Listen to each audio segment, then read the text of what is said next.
Sir என்று மெல்லிய குரலில் கூற அவன் அசையாமல் இருக்கம் எழுந்து நின்று அவன் தலையை வருடினாள். நிலாமா என்று அவன் முணங்க, நிலாவா, அது யாரா இருக்கும் என எண்ணியவள் அவனை எழுப்பினாள். சார் உடனே கண்களை திறந்தவன் என்ன என்று கண்களாலே கேட்க மித்ரா அவனையே பார்த்து கொண்டிருந்தாள். அவனுக்கே அவள் பார்ப்பது ஏதோ போல் இருக்கும். ஹலோ என கூறி சொடக்கு போட்டான். அதில் தெளிந்தவள், நீங்க தான் இன்னைக்கு டீ போடணும் ஆனா என்று அவள் கூறி முடிப்பதற்குள், ஆமா நான் என்ன உனக்கு வேலைக்காரனா? உனக்கு வேணும்னா நீ போட்டு குடி. ஏற்கனவே தலைவலி. அந்த பக்கம் போ. உன்னை பார்த்தாலே கடுப்பாகுது. எப்போ என்னை விட்டுட்டு போவியோ அப்பதான் நான் நிம்மதியா இருப்பேன் என கூறி அவளை பார்க்க கண்களில் கண்ணீருடன் டீ கப்பை நீட்டினாள். அவன் அவளை பார்த்து முடிக்க, நீங்க தான் டீ போடணும். நீங்க ரொம்ப டயர்டா இருக்க மாதிரி இருக்கு. அதான் நானே டீ போட்டுட்டேன். இந்தாங்க சார். இதா சார் நான் சொல்ல வந்தேன் என்றவள் அவன் முன் இருந்த டேபிளில் டீ கப்பை வைத்துவிட்டு சமையல் அறைக்கு சென்று விட்டாள். ஐயோ என தலையில் அடித்து கொண்டவன் அவள் செல்வதையே பார்த்து கொண்டிருந்தான். ஏண்டா ஆதி, ச்சே இப்படி பண்ணிட்டியே, அவ ரொம்ப ஃபீல் பண்ணியிருப்பாள என்றவன் சமையல் அறைக்கு செல்ல எழுந்திருக்க, இந்தாங்க சார் பிஸ்கெட், சாப்பிடுங்க. நான் சீக்கிரம் சமையல் ரெடி பண்ணிடுறேன் என்று கூறி திரும்பி நடந்தாள். மித்ரா என ஆதி அழைக்கம் திரும்பாமல் அப்படியே நின்று கொண்டிருந்தாள்.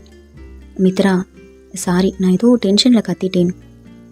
ப்ளீஸ் என்னை பாரு, என்கிட்ட பேசு என கூற அவன் குரலிலே அவன் வருத்தத்தை கண்டவள் மனம் தாங்காமல், ஐயோ என்னாச்சு சார்? அந்த சொட்டத்தலை ஹெச்ஓடி என்ன சொன்னாரு? அவருக்கு இதேதான் பொழப்பு. மனுஷனை பாம் போட்டு தூக்கிடுவோம் என்றவள் ஐயோ என நாக்கை கடிக்கம் அவள் செய்கையில் சிரித்தவன், வாயாடி வா இங்கே உட்காரு, அப்புறமா சமைக்கலாம் என அருகில் உட்கார வைத்தான். சாரி, நான் ரொம்பவே டென்ஷன் ஆகிட்டேன்னு நினைக்கிறேன். உன் கண்ணில் கண்ணீரை பார்த்ததும் ஒரு மாதிரி ஆயிடுச்சு, சாரிம்மா என கூற, ஐயோ சார் வேணாம் பரவாயில்ல விடுங்க என்றவள், நான் நல்லாதான் டீ போட்டு இருப்பேன், தைரியமா குடிக்கலாம் மெலிதாக புன்னகைத்தவன், அதெல்லாம் நான் நம்ப மாட்டேன்பா, நீ இதை குடி, எனக்கு வேற போட்டுக்கலாம் என கூறி கண்ணடிக்க அவன் செய்கையில் அவள் விழி விரித்து பார்க்க, குடின்னு சொன்னேன் என கூறினான். இது உங்களுக்கு பிடிச்ச இஞ்சி டீ, குடிச்சா நல்லா இருக்கும், அதனாலதான் என கூறி அவனை பார்த்தாள். எனக்கு இஞ்சி டீ பிடிக்கும்னு உனக்கு எப்படி தெரியும் என்று அவன் புருவத்தை உயர்த்தம், எத்தனை டைம் கேன்டீன்ல பார்த்திருக்கேன் என்றவள் அப்போதுதான் உணர்ந்தாள் தான் உளறியதை. நான் எனக்கு டீ எடுத்துட்டு வரேன் என ஒரே ஓட்டமாக சமையல் அறைக்கு ஓடிவிட்டாள். ஐயோ மித்ரா, இப்படியா உளர்வ? மண்டு மண்டு, உனக்கு விவஸ்தையே இல்லடி என்று அவள் தன்னை தானே திட்டிக் கொண்டு தலையில் அடிக்கம், சொன்னா நானே அடிப்பனே, நீயே உன்னையே அடிச்சுக்கிற மித்ரா என கூறி சிரித்தான். அவள் ஐயோடா என்று உதட்டை சுழிக்கம், சரி சரி தள்ளு, நான் இன்னைக்கு சமைக்க போறேன் என்றவன் உள்ளே நுழைந்தான். டீ சூப்பர் மித்ரா, நீ ஏதாச்சும் படிக்கணும்னா படி, நான் செய்கிறேன் சரியா என கூற, படிக்கவா? அப்படிலாம் ஒன்றும் இல்லையே, எக்ஸாம் வந்துடும்ல, நீ படி போ என்றவன் காய்கறிகளை எடுத்து கழுவ ஆரம்பித்தான். அவள் இன்னும் அங்கேயே நின்று கொண்டிருக்க, நீ இன்னும் போகல? ஏதோ போயிட்டேன் என்றவள் மறுபடியும் வந்து எட்டி பார்க்க, திருட்டு பூனை ஏன் எட்டி பார்க்குது என அவளை பார்க்காமல் காய்களை நறுக்கிக் கொண்டே கூறினான். ஹெல்ப் வேணுமான்னு கேட்க வந்தேன். அதெல்லாம் ஒன்றும் வேணாம், நீ படிப்போ. நான்லாம் எக்ஸாம்க்கே காலையில் படிச்சுட்டு போய் எழுதுவேன், என்ன போய் படிக்க சொல்றிய ஹனி என புலம்பியவள் உள்ளே சென்று புத்தகத்தை எடுத்து வைத்தாள். அவள் கல்லூரி சேர்ந்த ஒரு வாரத்திலேயே புத்தகம் வாங்கி கொடுத்து விட்டான். படிக்கவே தோணலையே, என்ன பண்ணலாம் என யோசித்தவள், அவரை பார்க்கணுமே, என்ன பண்ணலாம் என விரலை கன்னத்தில் வைத்து யோசித்துக் கொண்டிருக்க, அவள் என்ன செய்கிறாள் என பார்க்க வந்தவன், எந்த கோட்டையை பிடிக்க இந்த யோசனை மேடம்? உங்களை பிடிக்கத்தான் என்ன என்று அவன் உணர்ச்சி வசத்தில் கத்தம், உனக்கு உன் வாய் தான் எதிரி.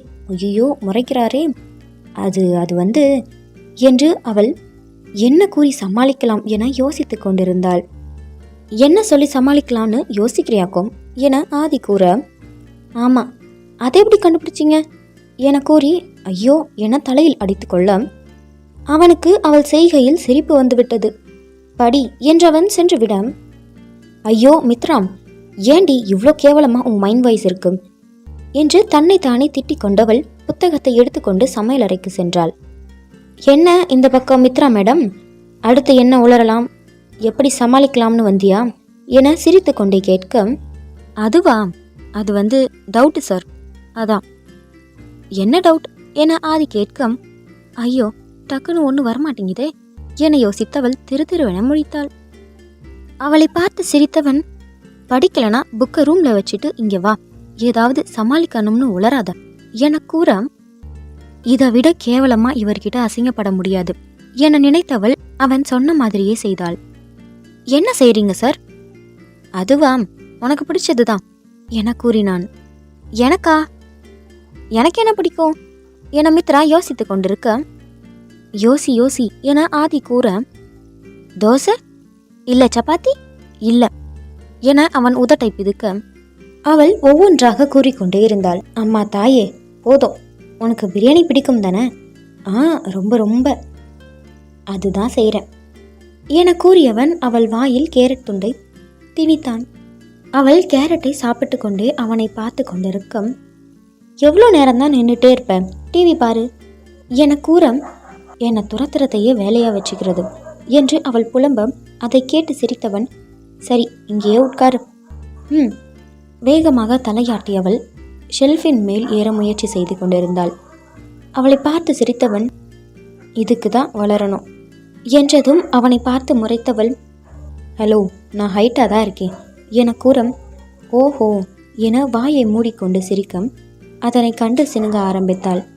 ஐயோ 6 அடி இரு என அவள் இடுப்பில் கை வைத்து தூக்கி உட்கார வைத்துவிட்டு அவன் வேலையை ஆரம்பிக்க, அவள்தான் என்ன நடந்தது என யூகிக்க முடியாமல் நெளிந்து கொண்டிருந்தாள். இன்னும் அவன் கை அவள் இடுப்பை சுற்றி இருப்பது போலவே தோன்றும் அவனை கண் கொட்டாமல் பார்த்து கொண்டிருந்தாள். நீ இந்த காலேஜ் தானே இன்ஜினியரிங் பண்ண, என்னை பார்த்துருக்கியா என கேட்க, இவரை பார்க்காமலா இருந்திருப்பேன், தினமும் அதிகமாக பார்க்கறதே இவரை தானே என நினைத்தவள், அப்பப்போ கேன்டீனில் என் ஃப்ரெண்ட் அபி உங்கள் ஃபேவரட் ஸ்டூடெண்ட் என்றாள். அபியை தெரியுமா? எனக்கு ரொம்ப பிடிக்கும் அவனை. தெரியுமே என கூறியவள், அவன் கூட மட்டும்தானே மணிக்கணக்காக பேசுவீங்க என மனதில் நினைத்தாள். உனக்கு சூப்பராக சமையல் செய்ய வருதே, கற்றுக்கிட்டியா?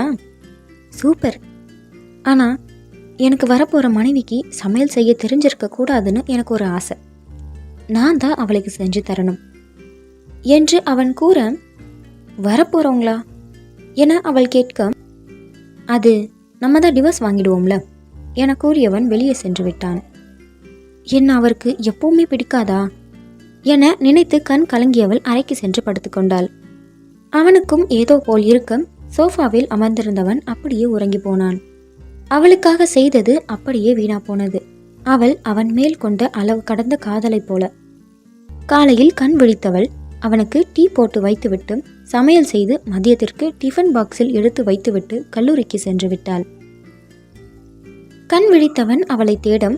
அவள் இல்லாமல் போக அவள் ஏதாவது எழுதி வைத்திருப்பாளா என ஏங்கியது ஆதியின் மனம். எதுவும் இல்லாமல் போக மனம் வாடியவன் மறுபடியும் தன் அறைக்கு சென்று படுத்துக்கொண்டான். கல்லூரிக்கு சீக்கிரமே சென்றவள் எப்பொழுதும் அமரும் இடத்தில் அமர்ந்து தன் அவனின் நினைவுகளில் மூழ்கியிருந்தாள். அருகில் வந்தமர்ந்த கீதா, என்னடி மித்ரா, ஏன் நேத்து மதியமே போயிட்ட என கேட்கும்.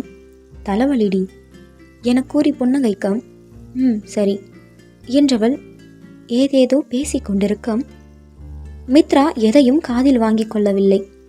ஆதி வந்திருப்பானா என நினைத்தவள் அதை அறிந்து கொள்ள எண்ணி, கீதா பேபி இரு, இப்போ வரேன் என அவனை பார்க்க சென்றாள். மித்ராவின் செல்போன் சினுங்க அதை எடுத்து பார்த்தவள் திரையில் டெவில் என மின்ன அந்த பெயரை பார்த்து சிரித்தவள் அட்டன் செய்து காதில் வைத்தாள். பெண்ணாகத்தான் இருக்கும் என்ற நம்பிக்கையில். அறிவு கெட்ட மொண்டம், எருமை, பண்ணி, எங்கடி போய் தொலைஞ்ச? போனவ அப்படியே மொபைலை குப்பை தொட்டியில் போட்டுட்டு போக வேண்டியது தானே, எதுக்கு இப்போ மட்டும் அட்டன் பண்ண? நேரில் மட்டும் வந்த நீ செத்த என கத்தி கொண்டு இருக்க, அப்படியெல்லாம் பேசாதீங்க, அது தப்பு என மெல்லிய குரலில் கூறினாள். யாரு நீங்க? நான் கீதா என கூற, ஐயோ என் நேம் அர்ஜுன், உங்களுக்கு எப்படி தெரியும்? Sweet name. என்ன? அவள் கொஞ்சம் குரலை உயர்த்தி பேச, உங்க நேம் நல்லா இருக்குன்னு சொன்னேன். என்றான். மித்ரா வெளியே போயிருக்கா, அவ வந்ததும் உங்க கூட பேச சொல்றேன் என்றவள் கட் செய்து விட்டாள். இப்போதான் அமைதியா பேசுற பொண்ணை பாக்குறேன். மித்ராவும் இருக்காளே பஜாரி என்று முகம் தெரியாத பெண்ணருக்காக தன் தோழியை திட்டிக் கொண்டிருந்தான். மித்ரா வந்ததும் அவளிடம் ஒன்று விடாமல் ஒப்பிக்க, இவ்வளோ டீசெண்டாவா பேசுனா என கூறி சிரித்தாள். கீதா என்ன என்று முடிக்கும், அவன் அப்படிதான் இடியட், பட் ரொம்ப நல்ல பையன் என்றவள், வா கிளாஸ்க்கு போவோம் என அழைத்து சென்றாள். நல்ல பையனா இப்படி திட்டுறான், இடியட், நிஜமாவே டெவில் தான் என்று அவனை அர்ச்சித்துக் கொண்டே சென்றாள். மித்ராவிற்கு கால் வர அதை அட்டன் செய்தவள், சொல்லு நாயே, பொண்ணோ என்னத்தான் கண்ணோ என்னத்தான் என கூற, என்ன பக்கி உளர்ற, இப்போ ஒரு பர்ஃபி பேசினாங்களே அவங்கள சொன்னேன். அடி வாங்காத, நான் அப்புறமா கால் பண்ணுறேன். ஒரு நிமிஷம், அந்த பர்ஃபி இப்போ என்னை திட்டினாங்களான்னு மட்டும் கேளுடி ப்ளீஸ். அவள் ஏண்டா உன்னை திட்ட போறா, வாய் பேசாமல் கேளு அவகிட்ட. கீதா பேபி, அர்ஜுவை திட்னியா? திருவென விழித்தவள், இல்லையே என கூற, இல் என மித்ரா முடிப்பதற்குள், கேட்டுச்சு அவங்க திட்டினாங்க, எனக்கு தெரியும், நாளைக்கு வரேன் உன்னை பார்க்க என்றான் அர்ஜுன். எப்படி தெரியும் என மித்ரா கேட்க, தெரியும் வரேன் என்றவன் கட் செய்து விட்டான். நிஜமாவே நீ திட்னியா? திட்னேன் என கீதா கூற, ஹாஹா என சிரித்தவள் முன்னே நடக்க ஆரம்பித்தாள். சரியான டெவில் என்று மறுபடியும் திட்டிக்கொண்டே அவளும் சென்றாள்.